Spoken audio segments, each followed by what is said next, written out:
Traditionnellement, c'est le ministre des Affaires étrangères qui intervient le premier, et ensuite, comme d'habitude, et j'ai une demande. Celui qui veut prendre la parole doit lever sa pancarte et on lui donnera la parole.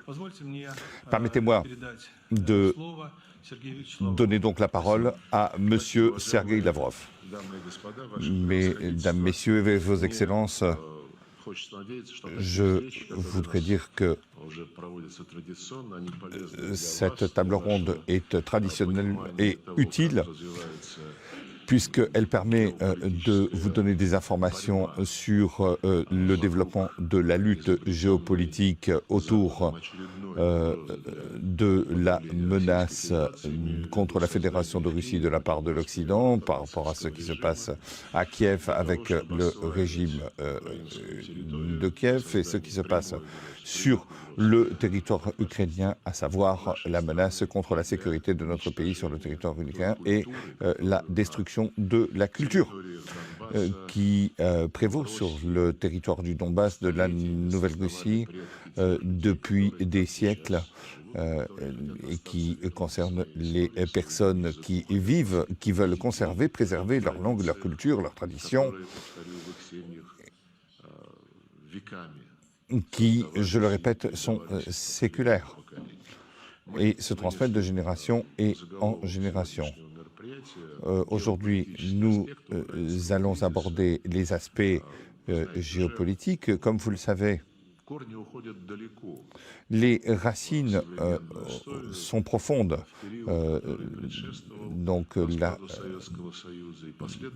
Il s'agit de la période de la chute de l'Union soviétique. Beaucoup de choses se sont passées et peu d'historiens, notamment en Occident, parlent de ce qui s'est passé.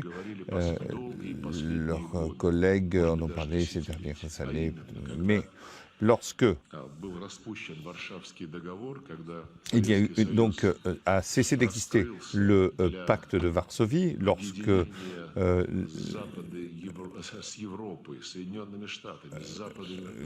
y a eu l'union de l'Europe occidentale et des États-Unis, personne n'a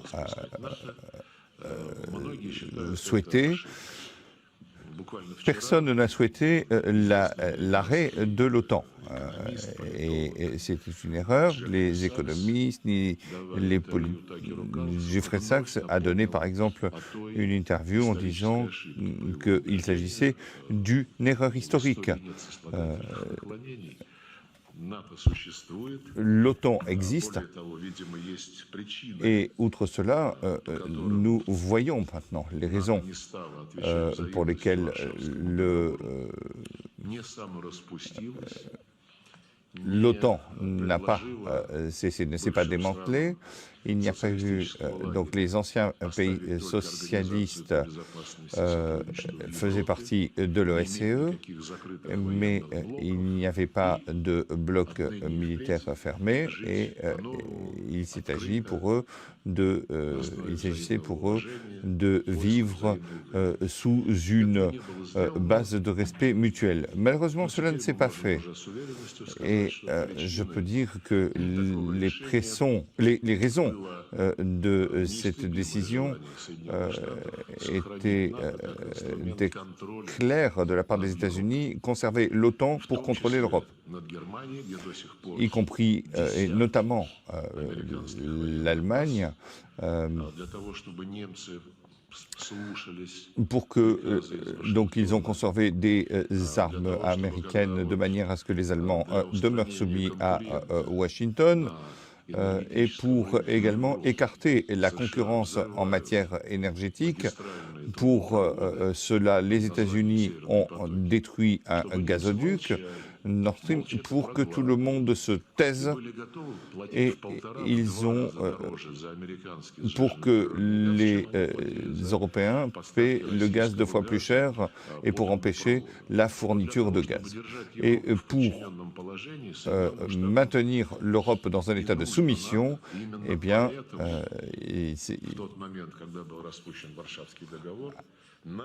l'OTAN, au moment du démantèlement du pacte de Varsovie, l'OTAN n'a pas été démantelé. Bien au contraire, il a été utilisé pour renforcer l'hégémonie américaine sur ce continent. Et maintenant, même sur d'autres continents. C'est ce qu'a dit M. Stoltenberg lorsqu'on lui a demandé si l'OTAN avait été limitée. Il a dit oui, c'est exactement ça, il n'y aura pas de limite. Donc les menaces qui ont lieu sur notre territoire aujourd'hui se répètent sur l'ensemble de la surface du monde, que ce soit dans le Pacifique ou ailleurs. Il va créer des régions, des unions, la région Pacifique maintenant qui s'appelle région Pacifique-Océan Indien. Eh bien, à cet égard, la sécurité euro-atlantique et la sécurité de la région Asie-Pacifique sont maintenant indivisibles. Par conséquent,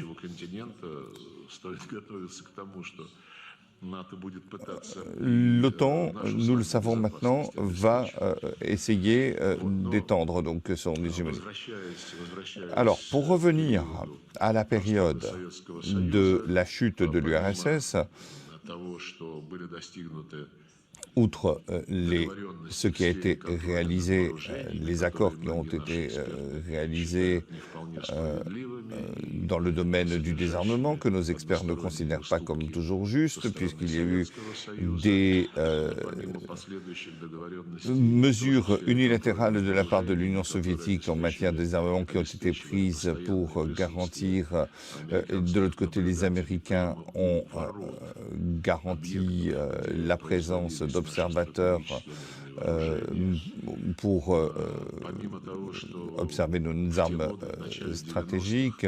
Au début des années 90, une énorme quantité d'experts américains et européens ont travaillé par l'intermédiaire d'ONG dans la nouvelle Fédération de Russie.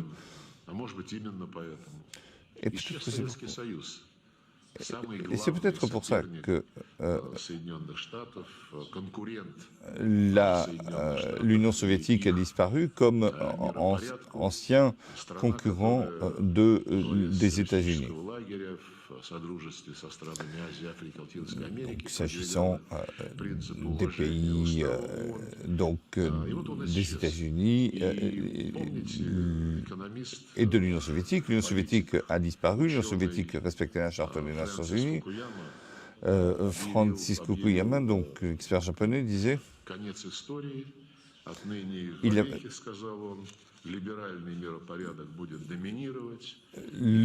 a dit c'est la fin de l'histoire, c'est la fin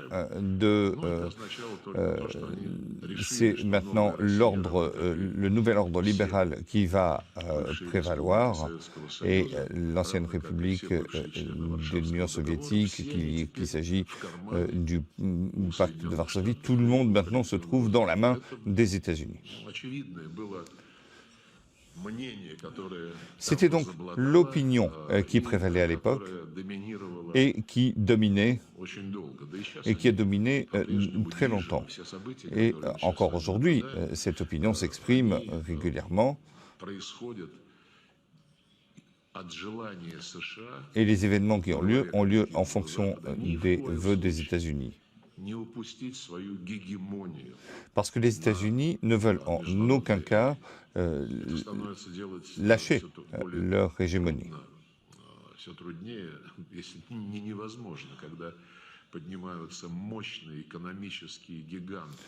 Donc, s'agissant du géant, que ce soit en Amérique latine, en Afrique, Donc toute cette domination est exercée un peu partout.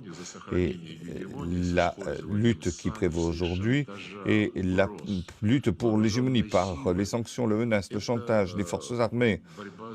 C'est une lutte pour retenir une époque qui désormais s'en va. Et nous comprenons que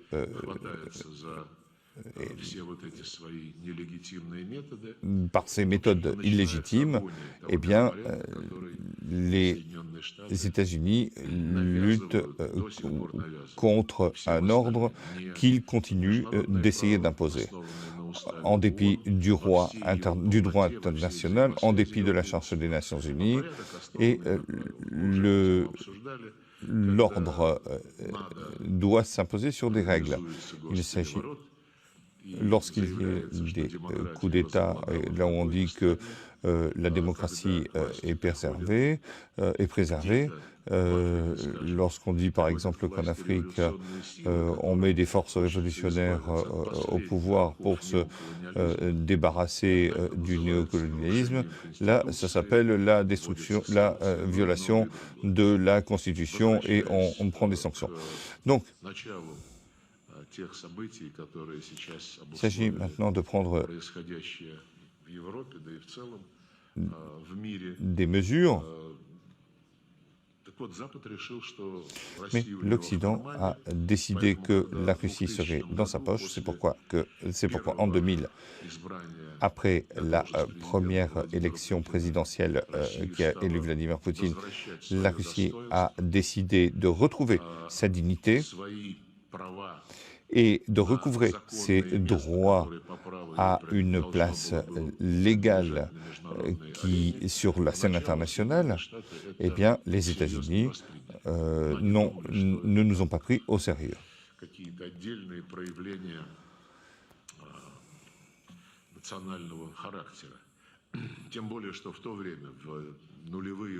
Surtout que dans les années 2000, en Russie, la Russie a fait respecter ses propres droits, mais uniquement par des propositions de coopération, d'accords sur une base d'égalité des droits et sur la base du multilatéralisme. Nous avons créé un système de coopération au sein du système de l'Union européenne. Des dizaines de mécanismes, de formats, de structures au cours des années ont été mis en place. Nous nous sommes réunis, nous avons rédigé des feuilles de route sur la création d'espaces sur le continent euro-asiatique. Nous avons avancé un certain nombre d'idées. Et l'OTAN, contrairement à nous,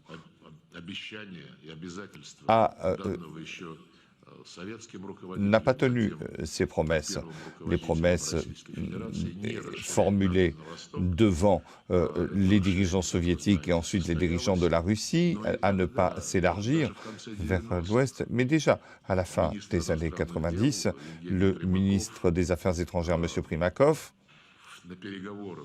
lors de négociations avec l'Alliance de l'Atlantique Nord,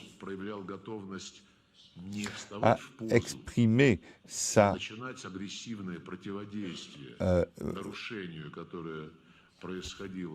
s'est exprimé contre les visions agressives de l'OTAN et a dit que cela violait le droit international. Il a cherché un compromis.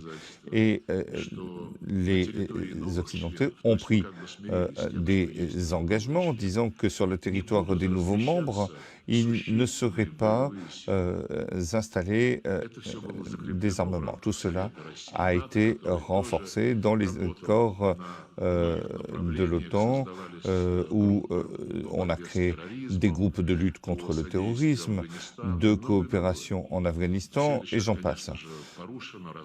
Et tout ceci a été enfreint, violé par l'Occident. Mais nous sommes parvenus à des compromis. Sur les territoires des nouveaux membres, eh bien, il n'y aurait pas de force qui serait installée. Ensuite, il y a eu, donc ces promesses ont été enfreintes et l'Occident a argué du fait que ces forces qui étaient donc déployées n'étaient pas des forces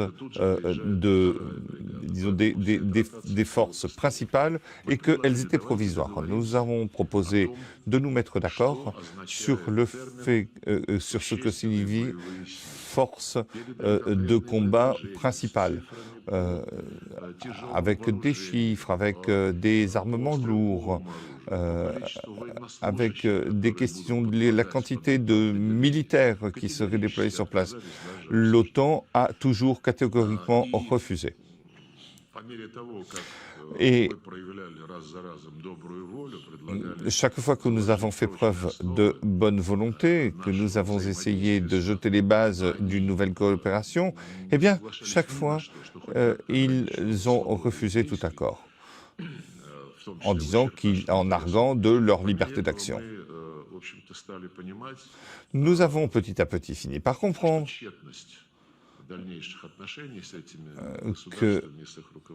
qu'il ne serait pas possible de parvenir à des accords et qu'il était nécessaire d'envoyer des signaux forts. Et c'est ce qu'a fait le président Poutine en 2007 lorsqu'il s'est exprimé de façon sincère mais polie en attirant l'attention des dirigeants occidentaux présents sur le fait que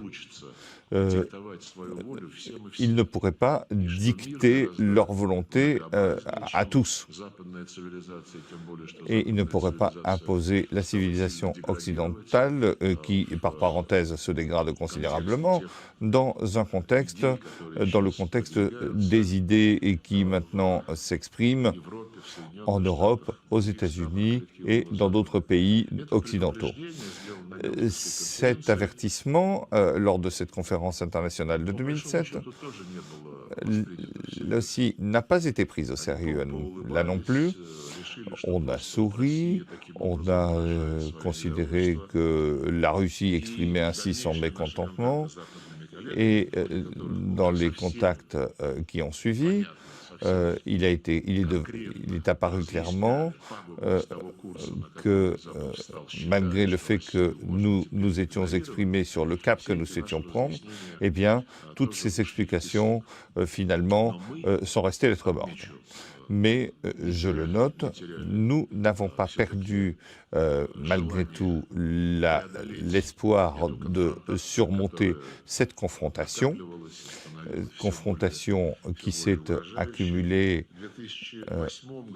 et en 2008, nous avons proposé de conclure un accord sur la sécurité européenne. Les choses étaient simples. Avant cela, dans le cadre de l'OSCE, tous les pays de l'organisation au plus haut niveau, lors d'un sommet, ont signé un principe d'indivisibilité de la sécurité.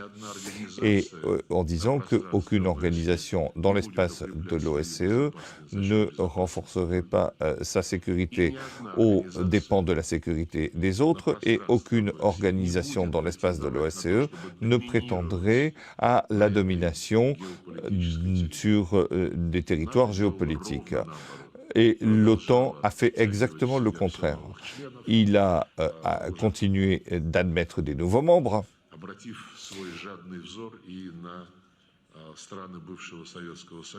y compris sur les territoires de l'ancienne URSS, en l'occurrence les pays baltes. Nous avons proposer des engagements politiques de non-domination, de non-renforcement de la sécurité à notre préjudice.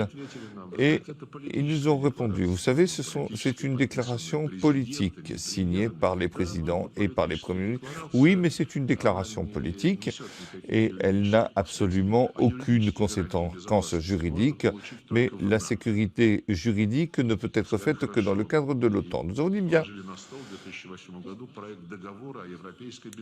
Et nous avons proposé un nouvel accord sur la sécurité européenne. Là aussi, ce qui a été signé dans la déclaration du sommet de l'OSCE a été codifié. Et cela contenait des contraintes juridiques et cela a été catégoriquement refusé. Les garanties sur le plan juridique peuvent être garanties que par l'OTAN. Alors, nous avons proposé encore autre chose. En 2010, nous avons proposé un accord, pas dans le cadre de l'OSCE, mais dans le cadre Russie-OTAN. Là encore, ils ont refusé. Ils ont refusé notre bonne volonté qui s'est heurtée à ces comportements. George Bush, le junior, a proposé un accord sur les missiles de défense. Et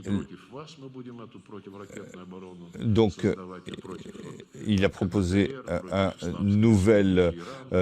nouveau déploiement de fusées. Et quand le président Poutine s'est étonné, Bush a dit non, non, mais c'est pas contre vous, c'est contre l'Iran et contre la Corée du Nord. Et finalement, cela s'est avéré contre la Russie, contre la République populaire de Chine. Et à ce moment-là, en 2010, lorsque nous avons tenté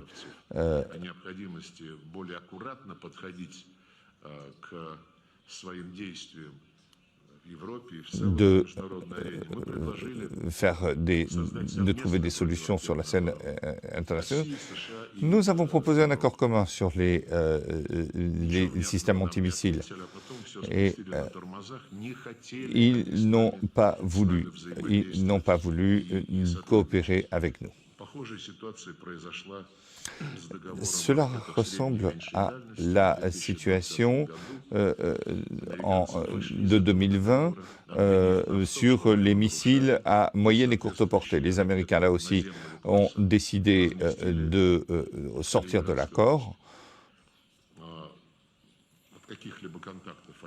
Ils ont rompu le contact, nous avons pris des mesures et le président de la Fédération de Russie a dit, et nous le regrettons beaucoup, parce que cela est un facteur de déstabilisation de la limitation des armements. La Russie a proposé un moratoire. La Russie va observer les dispositions. Nous avons proclamé un moratoire unilatéral et nous l'observerons jusqu'à ce que les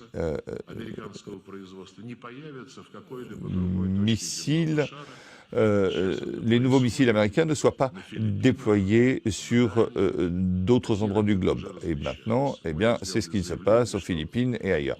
Donc, nous avons prévenu il y a quelques années, mais parallèlement, lorsque cela a eu lieu, donc en 2020, eh bien, nous avons essayé de sauver la situation, empêcher le déploiement facteur de déstabilisation. Là aussi, nous avons prévenu l'OTAN en disant qu'il existait un moratoire bilatéral et l'OTAN, en l'absence d'accord, mais collectivement, et les autres pays finalement ont rejoint notre moratoire. En outre, il y a eu un texte qui a été écrit en disant, puisque vous avez des soupçons sur le fait que dans la région de Kaliningrad, dans notre système Iskandar, vous avez déjà déployé des missiles interdits par les accords, nous vous invitons à venir et à regarder que ce n'est pas le cas. Mais de notre côté, nous voulions aller en Pologne et en Roumanie, où sur les bases de troisième région d'opposition, il y avait des fusées MK-41 et ces systèmes, comme le dit la publicité, ces systèmes systèmes ont été déployés sur des sites de production et ils pouvaient être utilisés non seulement comme défense antimissiles, mais également comme rampe de lancement ou d'installation de fusées qui avant étaient interdites. Écoutez, dans ces cas-là, nous inspectons, nous regardons et nous allons observer un moratoire suite à l'inspection que nous voulons faire. Ils ont refusé. Ils ont refusé. Et donc, ils sont, depuis le début, malhonnêtes. Et maintenant, ils essaient de trouver des nouveaux lieux de déploiement aux Philippines. Et je suis certain que d'autres pays de la zone Asie-Pacifique seront concernés à terme.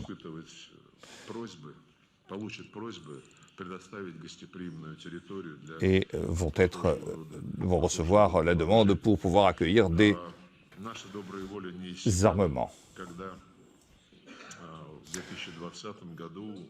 Notre bonne volonté, en janvier 2020, ne s'est pas démentie lorsqu'en janvier 2020,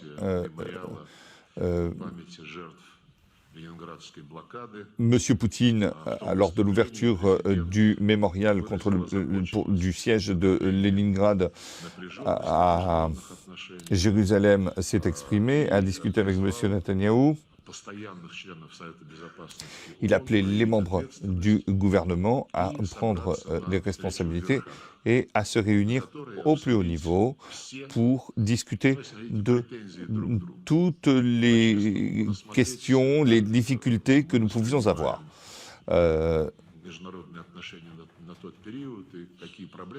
Tous les contentieux que nous pouvions avoir. Nous avons donc discuté de ces questions. Il s'agissait de surmonter les problèmes. C'était ça la volonté. Les Français ont soutenu, les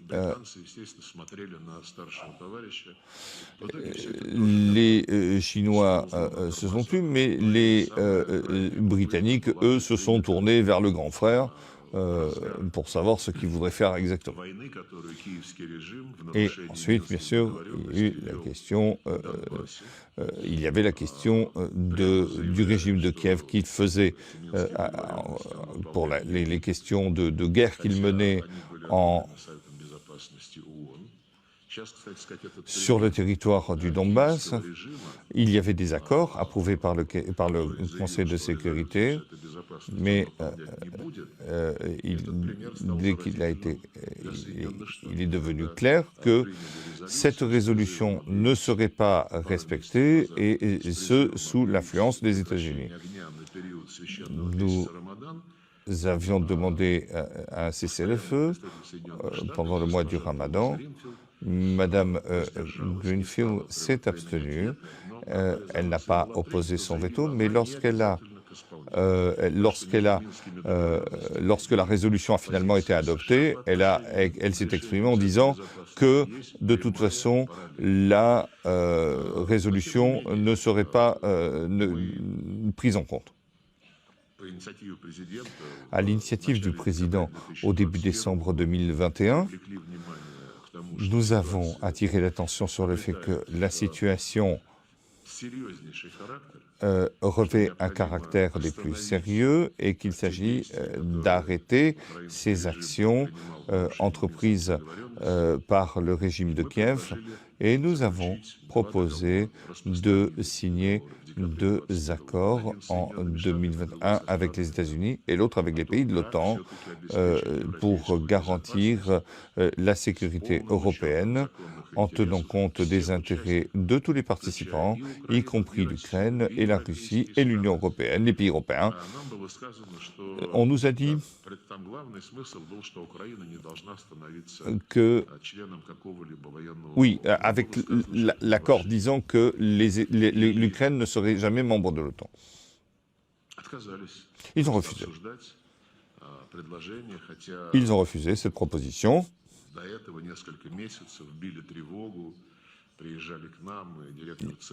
Le directeur de la CIA sont venus nous voir, ils nous ont appelés en disant que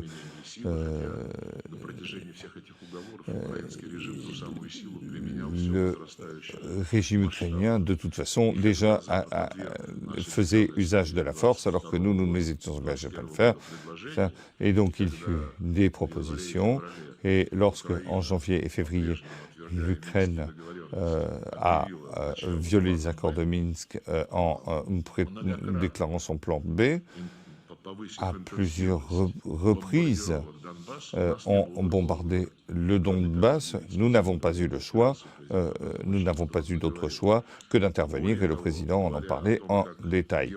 Et s'agissant de la situation géopolitique, on nous a dit en 2021 que l'Ukraine et l'OTAN devaient résoudre ces questions. En 8 ans jusque-là, on nous a dit, l'Union européenne nous a dit, lorsque en 2013, le président de l'Ukraine, Yanukovych, a négocié un accord d'association avec l'Union européenne, il a attiré l'attention sur le fait que cet accord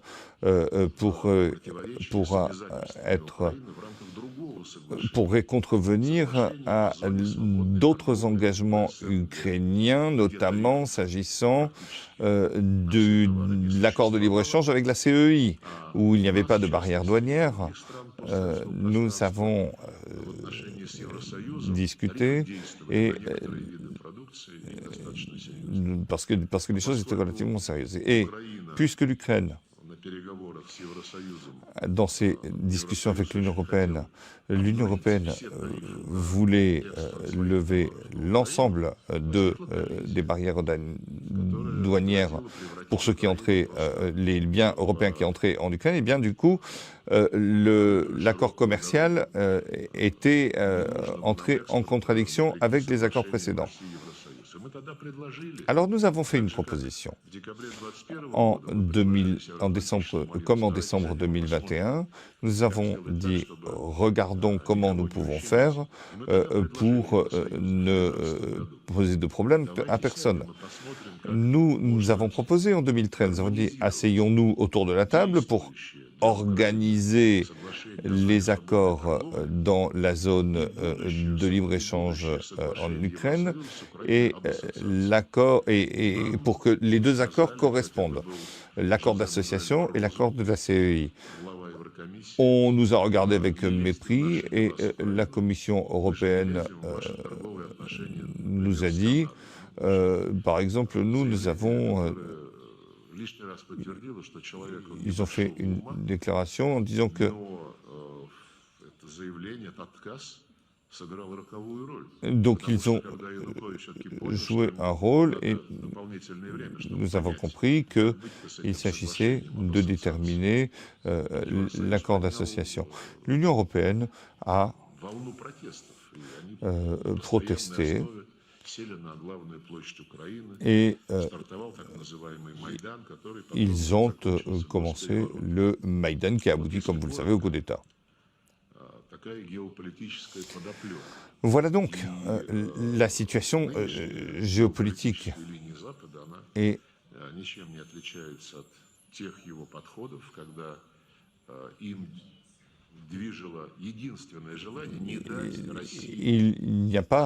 il s'agissait de ne pas permettre à la Russie de se renforcer et d'avoir sa place sur la scène internationale et circonscrire l'influence de la Russie.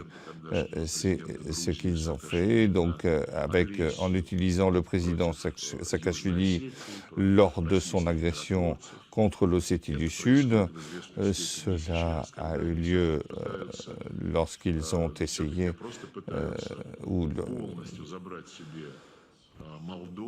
de récupérer la Moldavie. avec, en mettant des dirigeants qui défendent les intérêts européens et pas les intérêts occidentaux et pas les intérêts de leur propre peuple. Et c'est ce qui a été fait très récemment.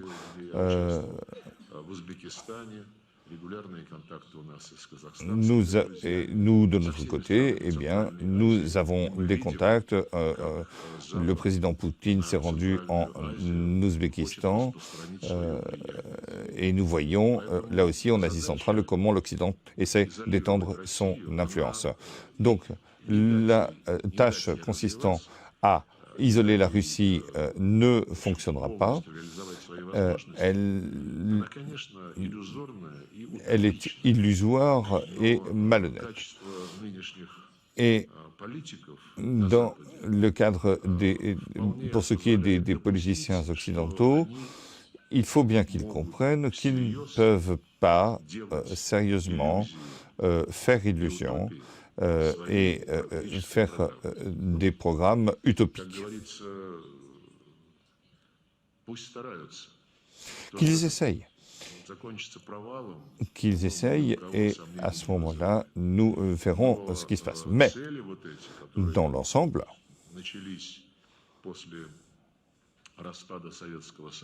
après la chute de l'URSS et le fait que, quand ils se sont rendus compte que la Russie n'obéirait pas au doigt et à l'œil, eh bien, ils se sont inquiétés. Et voilà la mentalité aujourd'hui. Voilà pourquoi nous sommes dans cette situation en Ukraine.